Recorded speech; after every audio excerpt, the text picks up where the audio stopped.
as we said earlier, the number 3 is very much connected, is almost inherent to the concept of holiness. Holiness is not spirituality. Spirituality has arguably its opposition, but you can also say its partner in physicality. Holiness is in fact the combination of the two. The spiritual as it is expressed in the physical.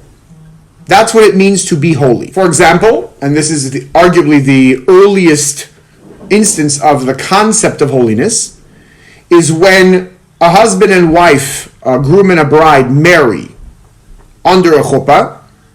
The husband gives the wife the ring, and he says, "You are hereby betrothed to me with this ring according to the law of Moses and Israel." Betrothed is what it's called in English, but mikudeshes is the word in Hebrew, which means sanctified, made holy. And the reason why that is the verbiage is because there are many, many women in the world, but you are my wife. And there are many, many men in the world, but I am your husband. In the absence of that contrast, there is no concept of betrothal. There is no concept of making holy. So if in some scenario, for example, Adam and Eve, where there were no other men, he was the only man. There were no other women. She was the only woman. The concept of making holy is irrelevant because there's nothing mundane to compare it to.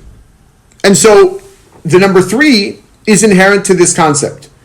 When we look at the number 1, obviously there is nothing other than that one entity. When we look at the number 2, that is strife, where one is pitted against the other. The number 3, however, is the concept of peace, the concept of holiness, where the two that were in strife are brought together by something that is greater than them.